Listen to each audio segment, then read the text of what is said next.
Hello and welcome to DFS Coach Talk. It is Wednesday, May 27th, 2020. I am Andrew Hanson, joined by Santino Caccone as we continue our 32-day coverage of the NFL from a DFS perspective, one team at a time. We're on team 28 here. It's the Baltimore Ravens. And Santino Caccone has so much dedication that he's gone all the way down to Hollywood, Florida, to hang out with Hollywood Brown and the man, the myth, legend, Lamar Jackson. So, Santino, how are things down in South Florida? It's really nice out here. Very, very sunny. I'm watching them warm up. Hollywood's looking good. Looking real fast. Hopefully, he doesn't hit a crazy spiral turn like his cousin out there. But they're looking good together. I see big things. Yeah, man, they really were.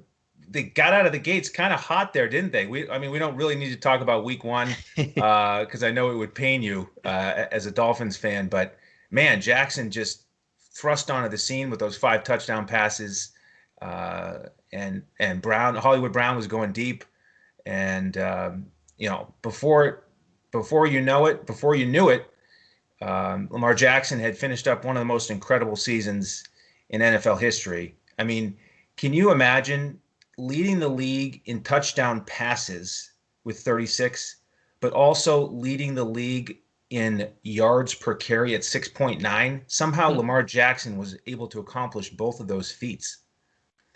Yeah, it's just something incredible. It's very hard to see that happening again with anybody because that's just a season that is unstoppable. And his floor last year was on the 3rd floor of a high-rise building. It was just there wasn't any, and his ceiling was just through the roof. And see big things to come because that was just his first year as a starter. Wow, this guy has a lot of talent. Yeah, it's funny you mentioned the 3rd floor because what we always try to do here with the DFS breakdown on DraftKings is look for that 3x return.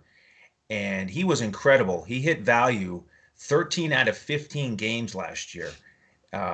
Just something I haven't seen. In fact, his average point production was so strong that it was higher than 3 times his highest price. So he ranged in price from 6.8 up to 8.4K on DraftKings, but he averaged 28 fantasy points a week. It was incredible. And if you had him that first week when no one saw that coming, maybe he was a little priced higher because the Dolphins, I can't fully remember. But if you had him that first week, wow, you were ahead of the curve on everyone. Yeah, seriously. And our man Shane Caldwell here is part of the team at DFS Coach Talk. I guess he was all over Lamar Jackson last year, and his Super Bowl prediction last year was accurate. He faded the Ravens, but this year he's picking the Ravens to get to the Super Bowl. So that's going to be the talk of the offseason is can they get there? And can they put it all together? So we want to welcome everybody in. Santino is the man on the East Coast. He actually is not down in Florida today. But that's the dedication he has.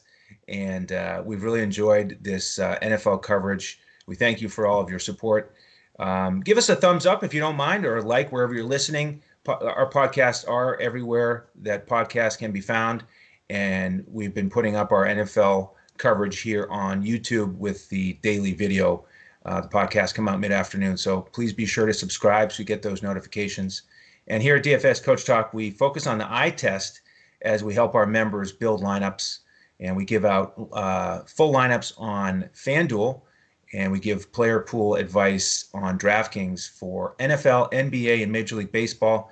And we're also in the midst of some KBO coverage, the Korea Baseball Organization, and we're giving out free advice to our members there. So hit up our website at DFSCoachTalk.com and snag one of our weekly, monthly, or annual memberships.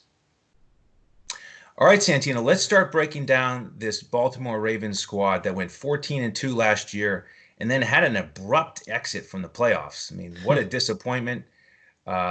I was certainly pegging them for the AFC title game, but they ran into Derrick Henry et al. And so now they've got to regroup and try to figure out how they can finish off that terrific regular season next year. with a more successful run in the playoffs. They've got the key components of their coaching staff back. John Harbaugh has really solved the riddle with Lamar Jackson. He's got Greg Roman back as his offensive coordinator. And, these numbers are kind of fun. They were number one in points with 531, second in yardage, and they were down at the bottom in terms of passing yardage because they were number one in rushing yardage. And they set an NFL record with 5.5 yards per carry as a team. And then here's the crazy thing. Even though their passing yardage was low, they still were number one in passing touchdowns with 37 and number two in rushing touchdowns with 21. So it was just an unstoppable force. They would, bulldoze down the field on the ground, and then you punch it in a lot through the air. But just incredible. And then they've gone out and added DJ Fluker to the offensive line. This is a former first-round draft pick who's been with Seattle. So, is it possible, Santino, that this rushing attack could be even better? I don't know if you can get better than what they did last year. In terms of rushing especially, they were first in pretty much everything. And if they weren't first, they were second on all terms rushing offense. DJ Fluker's a pretty good addition, but they did lose Marshall Yanda, who might have been their first or second best offensive lineman. But what I think is crazy is you mentioned all the stuff that they had. They were first in passing touchdowns, even though they were last in the league in completions and towards the bottom of the league in yards.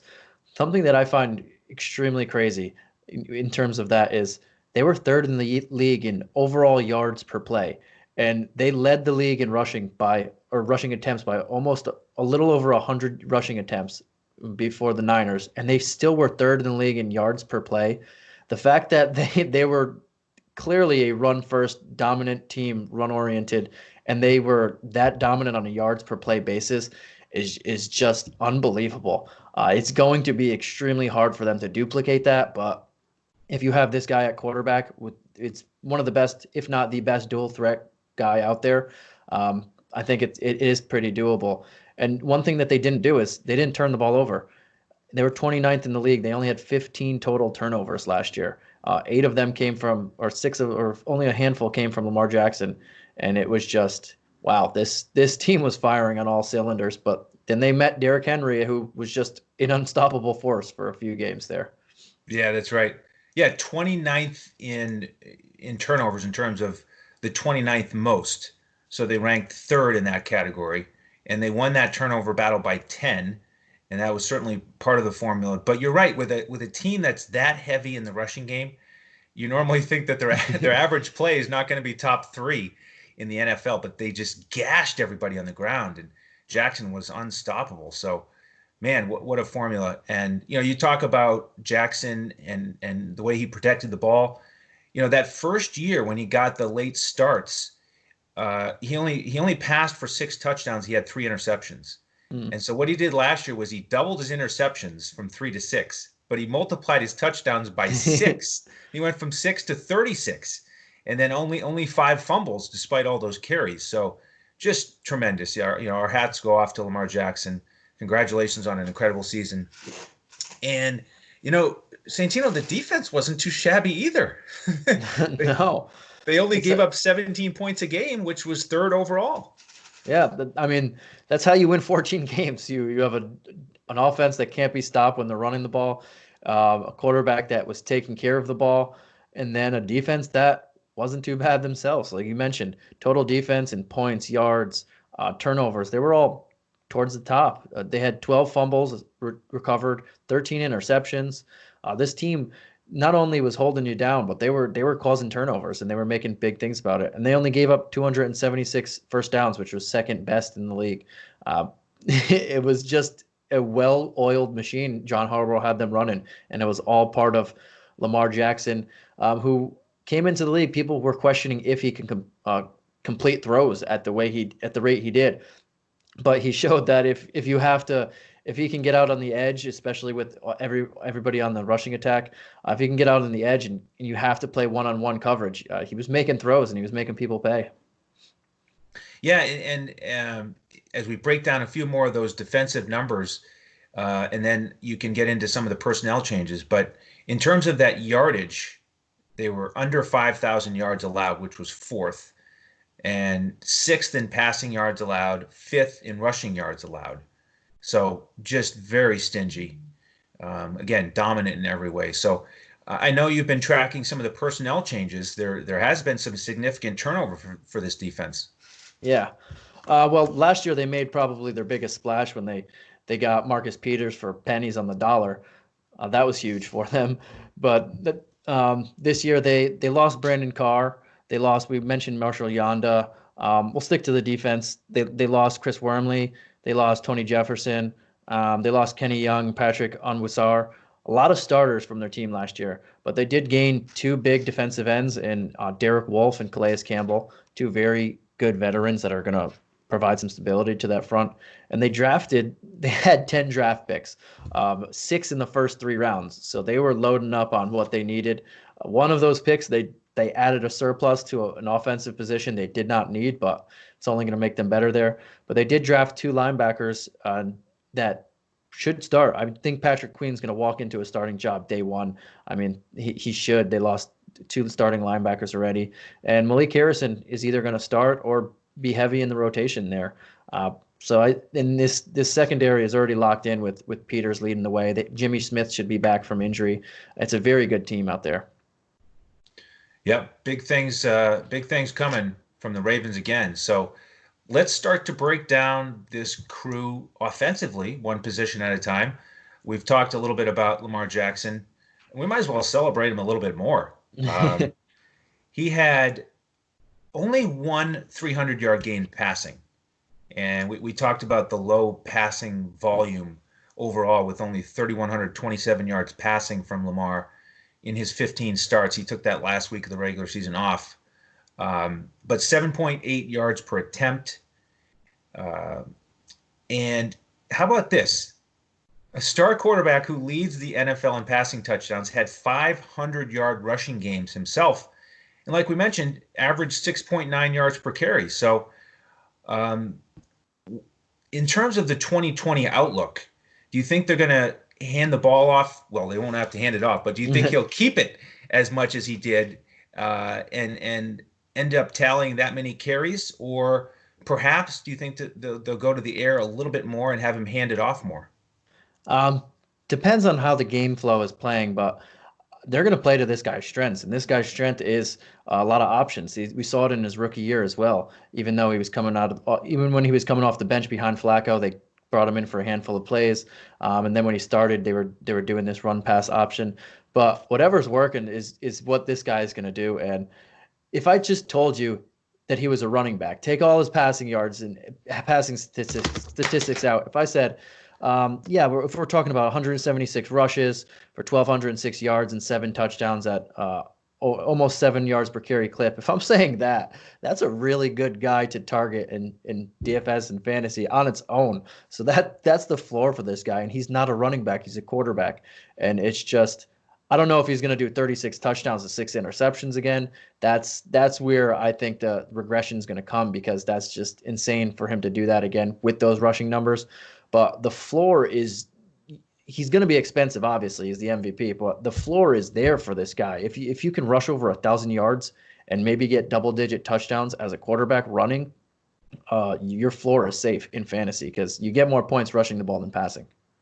Yeah, and you mentioned the floor, and that's because of his dual threat nature. He had 11 of 15 games with at least 2 touchdowns, whether that be passing, running, or combined. And then, as we mentioned, 13 out of 15 games, he got you 3x return on DraftKings. And normally with these players, as you track their games in the teens and the 20s and the 30s, it's like a trend down like this. But his trend is up. He only had 1 game in the teens, 6 in the 20s, and 8 in the 30s. And this guy is just a freak. So, man, was he productive. So, I'm expecting big things from him, and I agree. It'll depend on the game plan, and he'll just do whatever it takes. Some weeks he'll throw for 4 touchdowns. Some weeks he'll run for 2 or 3. And one thing that was refreshing to see, especially with him and the team, is they weren't afraid to run the score up on anybody. That first week, the Dolphins were done by minute 3, and they just kept piling on touchdowns and touchdowns and touchdowns. So they are not afraid to run up the score, and that's only better for Lamar Jackson because if they're up by 25 points, he might do a play action here, and Marcus Brown could beat anybody deep with his speed. So.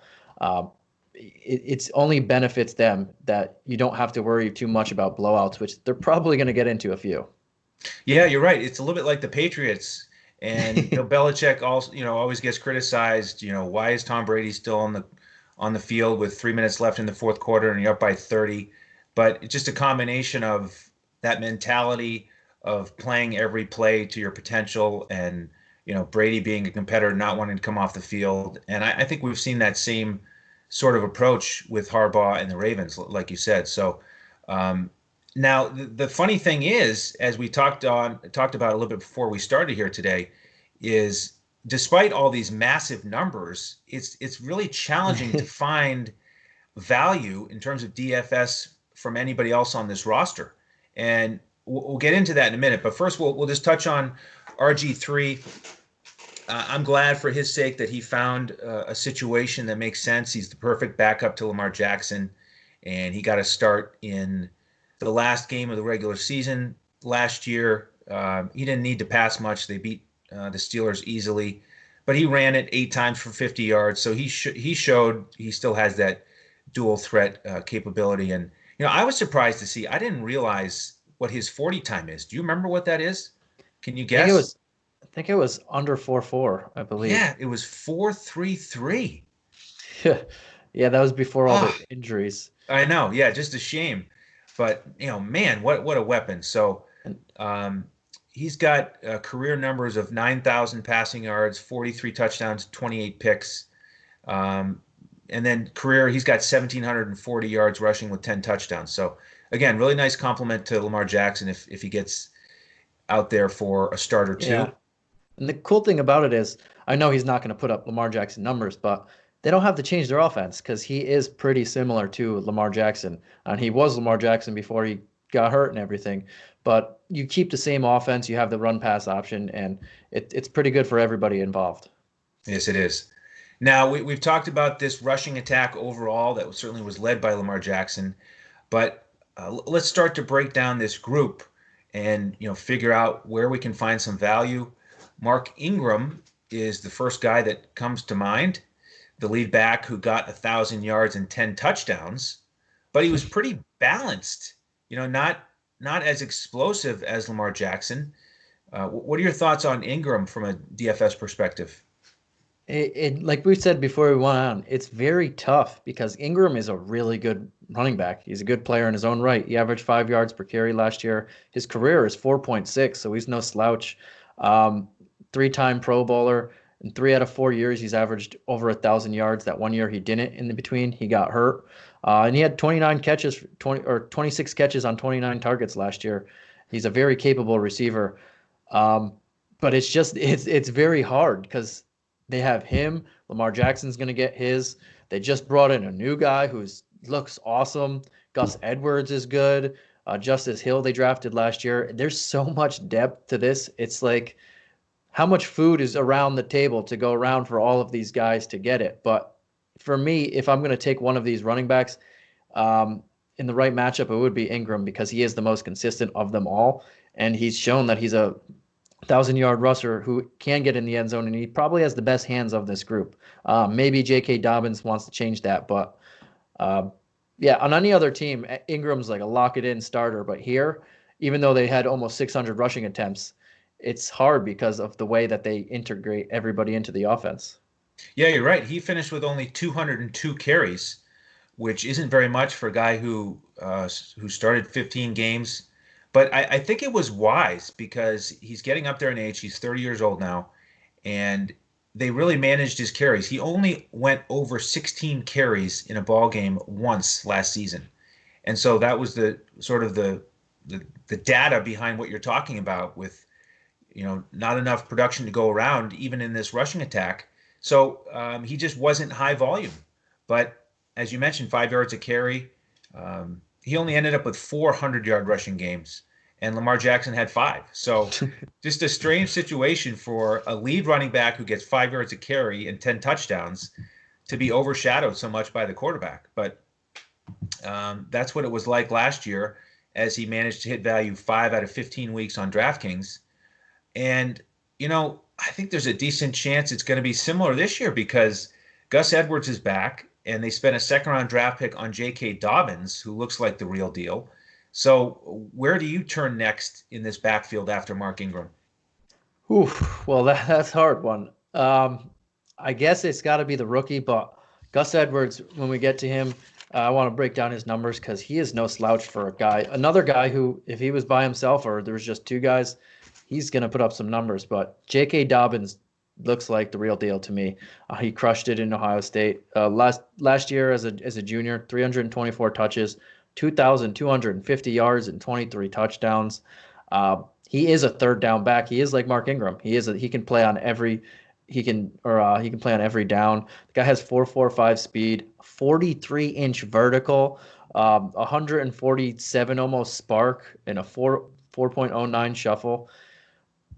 Athletic specimen, and he's going to have so much room to go because you have Lamar Jackson on that run pass offense. You can't have the DNs crash because if they do, Lamar Jackson is more lethal than anybody on the field. He's just going to take off. At 5'10", 210, at 4.4 speed, this guy looks like the real deal. And he doesn't have to be in year 1 because they have so much depth. It's crazy. Yeah, another guy who sounds like you with the athletic profile.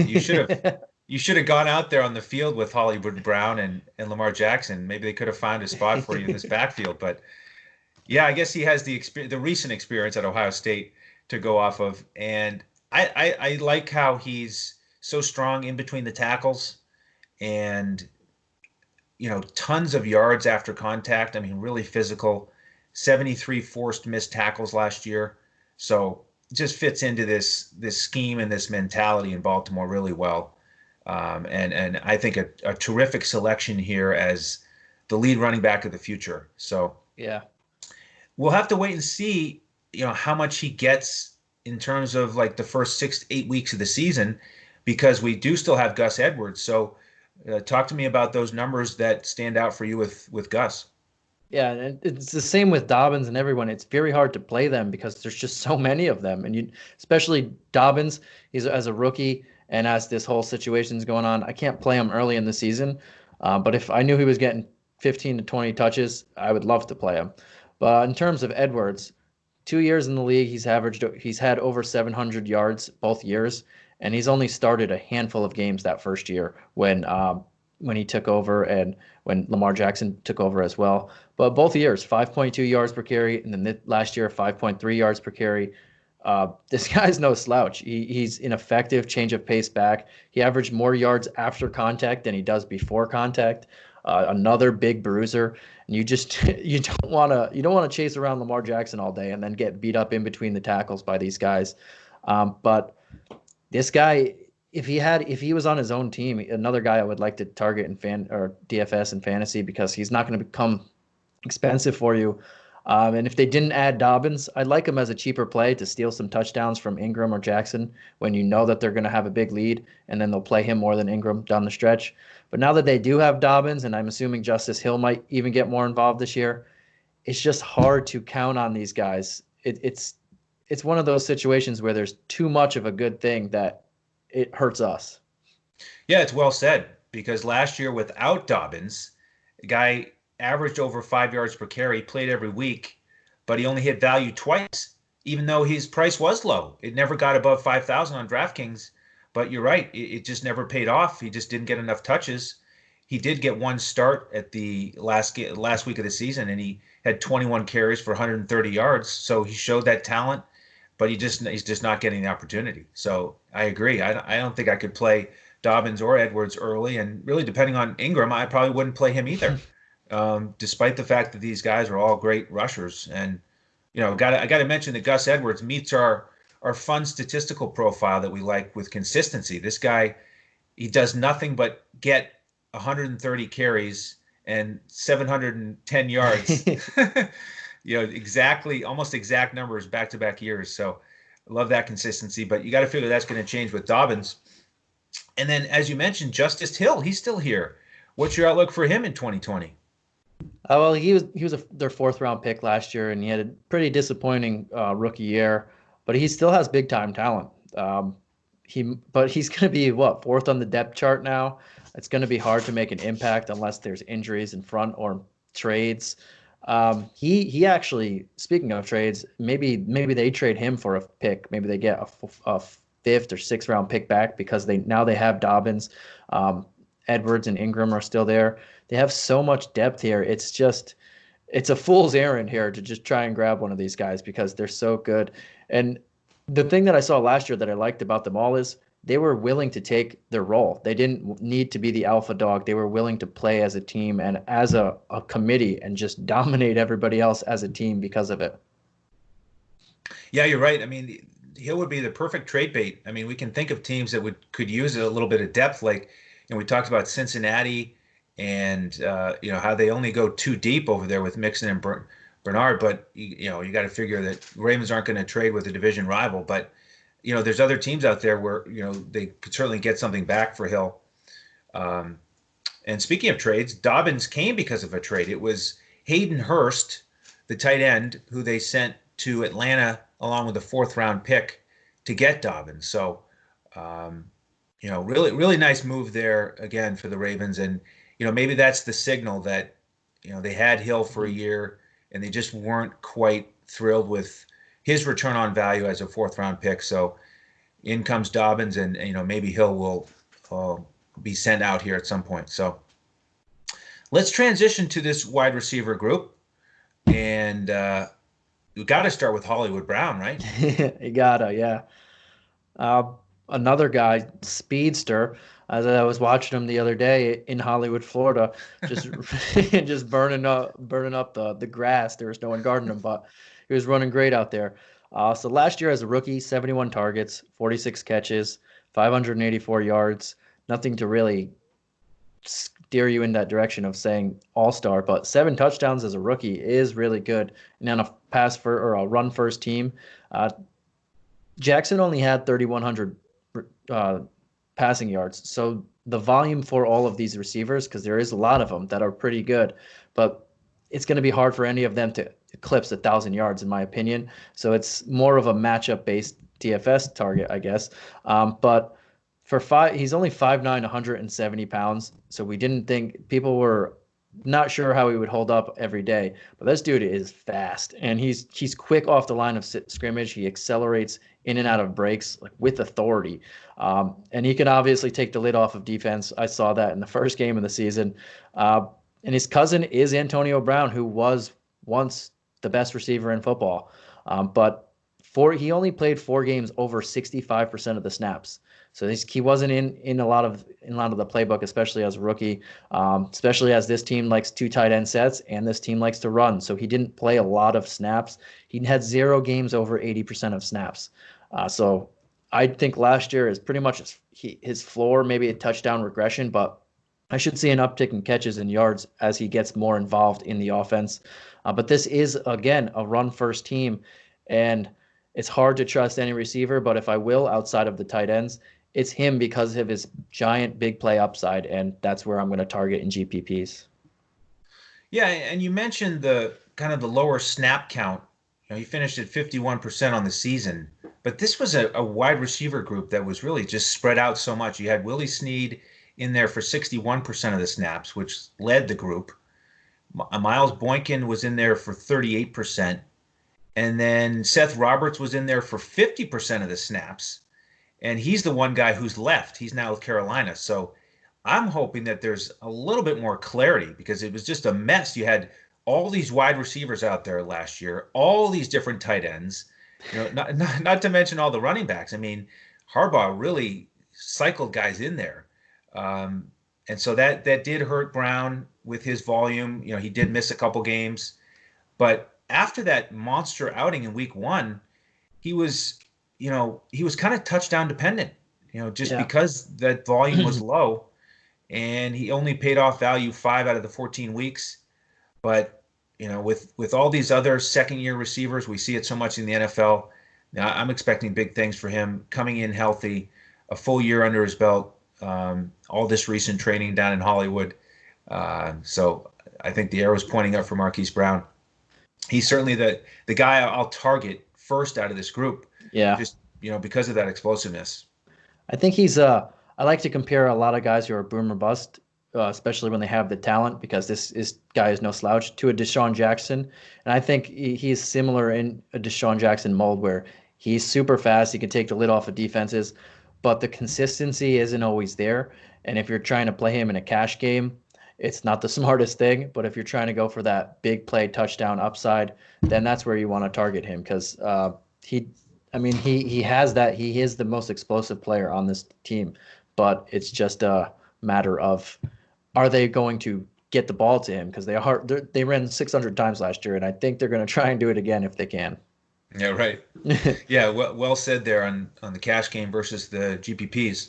Now, what about the rest of this group? Let's start with the guys coming back. Are you excited about Willie Snead or Miles Boykin? To me, Willie Snead is just a solid veteran. He's just a guy, right? He's just a guy, yeah. He's just out there, he trying does to his find job. just trying to find a hole in the zone. Just exactly. give me 4 or 5 catches a week for 60 yards. That's all I want. Yep, he does his job. He's a veteran. He's a pretty good blocker in his own right, but he's not someone I'm going to target. On a regular team, on a team that's trying to win a championship. Yeah, I would like you to be my third, fourth receiver. That's quality. That's quality depth right there, and a reliable veteran. But for DFS, where I'm trying to get the biggest bang for my buck, he is not who I would be targeting. Miles Boykin, on the other hand, doesn't have the gaudy college numbers as other people coming out. This is going to be a second year in the league, but his athletic numbers are off the charts. Again, there's not enough volume for me in this pass offense to want to target him, but I just want to say at 6'4", 220 pounds with 4.42 speed, it's kind of like the Mike Evans prototype, and he has the ability to leap over people, and he could be a very good GPP play at 220, 6'4". That's a big red zone target. It's just, I don't think he's kind of he would be a touchdown dependent guy, similar to Marquise Brown, because this team wants to pound away, and then score. And then there's Mark Andrews there who's also a very good red zone target. But I see a little uptick in his numbers from last year because they weren't there at all. But again, it's just, I can't really rely on anybody. Yeah, I mean, only 13 catches despite playing 38% of the snaps. So he certainly took a backseat to his fellow rookie Hollywood Brown last year. And I'm with you on Snead. I mean, the guy just has no ceiling whatsoever. Last year, no games over 20 fantasy points. Just kind of a boring, return on investment in fantasy. And his numbers were down. In New Orleans, 3 of his previous 4 seasons, he'd had at least 60 receptions. But in this low volume passing offense, he only caught 31 balls last year, even though he played 16 games. So just not going to cut it there. So I'm going to fade those guys to start. Now, before we get to the tight ends, we do have 2 rookie options that we can add to this mix. Devin Duvernay out of Texas in the 3rd round, and James Proche out of SMU in the 6th round. And I wanted to compare these guys, as a duo, because I think they have a very similar profile. Yeah. In terms of size, 5'10", 200, 5'11", 201. Duvernay, good speed at 4.39, but the strange thing about him is that he looks more like a running back than a wide receiver. Yeah, he's a big physical guy. Yeah. Another person who can he breaks tackles, and he's dangerous in space. But like you said, he's super fast too, and it's just, he's kind of similar to a lot of these guys who are big and physical, but they're fast on this team, and that's how they like to play. But one thing I saw about him, he only dropped 5 of 244 intended passes at Texas. He doesn't drop anything, so he's a speed guy who can take the lid off you. He's dangerous in space, and he's sure-handed. But again, on another team, maybe I would go after him this year, but there's a lot of guys in this group that do that. Yeah, and I'm glad you mentioned the lack of drops. And it's the same thing with Prosh.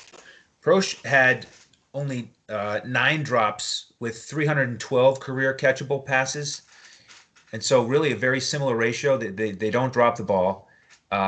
Duvernay was a little bit better at breaking tackles. I think that's really the main difference between these two. He forced 23 missed tackles last year. Prosh only 11. And then the other difference is that Duvernay played 99% of the snaps out of the slot, and I think this is a wise investment in for the Ravens to get a guy like this who's physical and fast in the slot. I think, I'd be more excited about him long term than Snead at this point for sure. So, let's see if he can, get the playbook here, and he can also, run out of the backfield, wildcat, jet sweep. I mean, they're just going to get the ball in this guy's hands. He ran one of the highest amount of screens in terms of receptions, screen passes out of the slot. Same thing with Prosh. So I think it's great that they take two guys with a similar profile and hope that at least one of them pays off. And you got to figure that Duvernay will get the first shot at it. So if again, I've mentioned this a couple times. If we have a preseason, I take a shot in him, take a shot on him in the preseason. Maybe not the first couple weeks of the regular season, but I think a player that fits this profile, who's reliable and fast in the slot, could be a real upgrade for this offense. Yeah, I like that preseason call because he's going to get more playing time, especially in the preseason. He does. Both of them kind of thrive in traffic, and they like to get physical. So I like this investment too. And it's kind of funny, their receiver group, their tight end group, their running back group, they all don't play a ton of snaps as you would if you were a featured a number one wide receiver or number one running back, but they're all willing to sacrifice for the greater good of the team. And if they didn't run into Derrick Henry last year, they might have been the ones holding up the trophy. Yeah, it was one of the strangest games because the Ravens, they had no trouble moving the ball down the field. It was just those weird fourth down plays that they didn't convert, and everything fell perfectly for the Titans. So very strange. I did want to mention Marquise Brown. In that game in the playoffs, he had 7 catches for 126. So that stood out to me as, again, the leader of this wide receiver group, who had some bumps along the way in his rookie season, but then when the pressure was on, Lamar Jackson was looking his way often in the playoffs. So I think he'll build off of that. Hollywood not folding to the pressure? Makes sense. Right. So let's talk about this tight end group next, because this is another one of those positions where it was just a mess last year because Hayden Hurst got 41% of the snaps and 30 receptions. Nick Boyle had 70% of the snaps and 31 catches. And then Mark Andrews, he's obviously the best receiver in the group. He was out there for 41% of the snaps and managed to get 64 catches. So with Hayden Hurst gone, how confident do you feel that Mark Andrews can improve on his season numbers from last year? Pretty confident. I like Marquise Brown as the biggest upside guy, but if there's a safe receiver, tight end, whatever, pass catcher, whatever you want to call them in this group, it's Mark Andrews. He's shown in the last year and a half with Lamar Jackson that they have a connection there. There is something there with him that, especially in the red zone, that he just likes him. So the funny thing that you mentioned the snap counts last year, Mark Andrews never once played over 57% of the snaps in any game. Every single game of the regular season, Nick Boyle played more percentage of the snaps than Mark Andrews. That's insane. And then you think of what he put up as the de facto pretty much number one target on the team. 98 targets, 64 catches, 852 yards, 10 touchdowns. At 6'5", 256, this is a big, massive body red zone target, but not just a red zone guy. He was creating a lot of separation down the seams, kind of like a wider Gronk, just running down the seams, getting open on the run pass options, on the play action fakes. 10 games with 7+ targets as a tight end. give me that all day on a team that needs to score, and there's so much like depth around every position. This is the one guy that was the most consistent. Even if you throw in the running back situations, Mark Ingram, there was no one more consistent besides Lamar Jackson than Mark Andrews on the team. Yeah, I agree. I'm excited about Mark Andrews. I'm excited that there's going to be more clarity without Hayden Hurst. You know, I mean, they had a lot of 2 tight end sets last year, but I mean, it's significant. A guy like Hurst with 30 catches and 2 scores being out of there. Let's give a few more targets to Mark Andrews, a guy who did pay off in fantasy, hit value 6 times, but he also had the good ceiling. He started out with a bang. He had those early weeks of 27 and 28. And then down the road, he had a 23 and a 27. So, you know, terrific production for a tight end. I like him in cash games and GPPs. Boyle, I don't think I'll play much, you know, unless it's a very unique situation. But the nice thing about Andrews is that he really stepped up when you thought he would step up against the teams that are weak against the tight end, like Cleveland, Cincinnati, Arizona. You know, we could invest in him last year hoping for a big game, and he got it. And I'll certainly go back to the well again this year with him. Yeah. So I think he's just the safest option as a skill position players on this team, obviously outside of the MVP, big trust. But Nick Boyle, on the other hand, this was his best receiving year in the league. He drafted in 2015, but 31 catches, 321 yards, 2 touchdowns. Those were his first 2 touchdowns in the league in 5 years. So he played pretty well again, and I think, but he's a second fiddle. He's more of a blocking tight end. They're probably going to run a lot of 2 tight end sets with them. Take out Hayden Hurst's snaps, and it's probably going to go both to them because they do like to run the ball. They want the extra blocking and they want the extra lineman out there. So I can see him getting maybe out snapping Andrews again, but I wouldn't want to target him on DFS. But it was his best year ever, so maybe there's something there on if you're taking a quick Hail Mary and you only have a couple thousand left. But besides that, you can leave him alone. Right. Absolutely. Well, before we transition to one more look at the draft, Santino, for the folks out there who want to know about your whereabouts and track your travels across the country as we break down the NFL, where can everybody find you on Twitter? You can find me at Santino Caccone. That's at SANTINO CACCONE. Excellent. And you can find me on Twitter at Language Olympic. So, Santino, we've talked a lot about the second-round draft pick here, J.K. Dobbins. We've talked a fair amount about their 2 receivers that they picked up in the draft. Any final thoughts on some of the other picks, including on the defensive side? Yeah, so their first-round pick was Patrick Queen, and they also drafted Malik Harrison in the 3rd. Kind of touched on him in the beginning. Patrick Queen's going to start probably at middle linebacker day 1. Malik Harrison might start on the weak side. If not, he's going to be prominently into the rotation from day 1 because they did lose 2 starting linebackers from last year. That's going to be an interesting spot for them. They have Marlon Humphrey, Marcus Peters, Earl Thomas, Jimmy Smith. This secondary is set, and they brought in Calais Campbell, Derek Wolfe.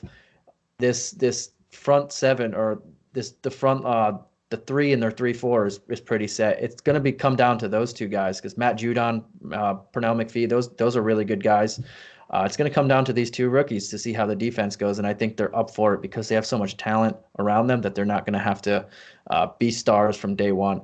But they also drafted Justin, I can't really say his last name, Justin M. Matabuke. I butcher it every time, defensive tackle. He's going to pretty much rotate in probably on day 1. I don't know if he'll overtake Derek Wolfe, but he should rotate in and play a pretty significant role there.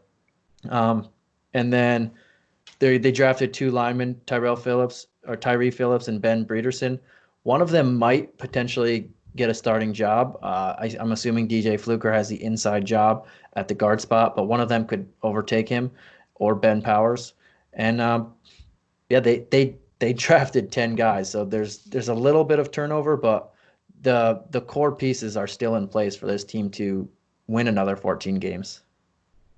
Yeah, absolutely. It's going to be exciting to see how it all comes together. And I wanted to give everybody the update on the schedule here. as we wrap up the draft coverage of the Ravens, and we wrap up the AFC North, we are going to transition straight to the AFC East.